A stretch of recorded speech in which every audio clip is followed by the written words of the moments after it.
क्या तुम जानते हो मछली पकड़ने के शौकीन मछली पकड़ने के उपकरण के लिए कितनी हद तक जा सकते हैं? भले ही फिशिंग रॉड की लाइन टूट जाए कोई बात नहीं, बस उसे रख दो और नवीनतम हाईटेक बाइट कास्टिंग रील लगा लो। अब अगर दोबारा लाइन टूट भी जाए तो भी घबराओ मत, बस बटन दबाओ और ये टॉनी मास्टर बन जाएगा जो तुम्हारी लाइन सीधी कर देगा।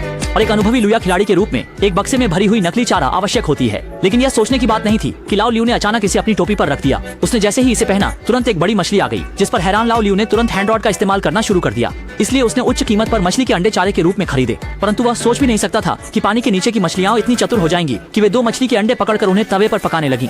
लेकिन शुक्र है कुछ समय बाद आखिरकार एक मछली ने कांटे में काट लिया। बस यह नहीं सोचा था कि इतनी ताकत से खींचने पर ये एक छोटी मछली निकली, लेकिन ये भी काफी था जिससे आधे दिन से मछलियां पकड़ने में असमर्थ लोग आकर्षित हो गए। खुद को चारों तरफ से घिरा देख उदास पुराने लियू ने तुरंत फैसला किया कि वह एक ऐसी जगह ढूंढेगा जहां कोई न हो और फिर से मछली पकड़ेगा। लेकिन जैसे ही उसने मछली पकड़ने की छड़ी पानी में डाली तुरंत ही एक झुंड उसके चारों ओर जमा हो गया। इस पर हैरान पुराने लियू ने तुरंत गाड़ी चलाकर और दूर जाने का फैसला किया। लेकिन वहां उसने एक छोटे लड़के को साधारण मछली पकड़ने की छड़ी के साथ मछली पकड़ते देखा। जब उसने देखा कि वह अपने मछली पकड़ने की छड़ी छोड़कर जा रहा है तो वह तुरंत वहां भागा और तैयार हो गया संभालने के लिए। लेकिन उसे उम्मीद नहीं थी कि झील की मछलियां उसकी परवाह नहीं करेंगी।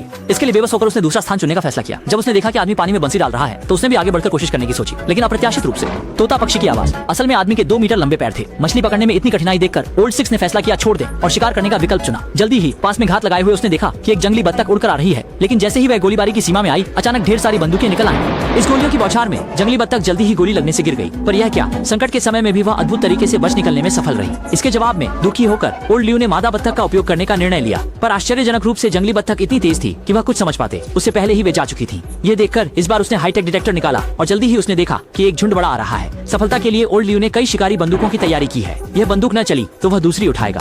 तोते की चीख की आवाज। देखते हुए कि शूटिंग की दूरी पर्याप्त नहीं है उसने तुरंत एक प्रेशराइज्ड शॉटगन निकाली, लेकिन फिर भी काम नहीं बना। इसके लिए उसने सीधा एक हाथी की सूंड वाली शॉटगन निकाल ली और उसकी फुर्तीली ऑटो लोडिंग के बदौलत ओल्ड लियू की कार्यक्षमता तुरंत बढ़ गई। बस केवल कभी कभी यह चीज पर्याप्त स्मार्ट नहीं होती। ध्यान न देने पर यह घास को मालिक के मुंह में डाल देती है। इस पर हतप्रभ होने के बावजूद इस बार ओल्ड 6 ने मूस का शिकार करने का फैसला किया। जैसे ही मूस जंगल की गहराई में भागा वह तुरंत उसका पीछा करने लगा। एक गोली चलने की आवाज के साथ जंगल प्रबंधक जल्दी से शिकारी की सफलता की गिनती करने लगा। शुरू में सब कुछ सामान्य लग रहा था, लेकिन जब ओल्ड 6 की बारी आई तो वह हैरान रह गया।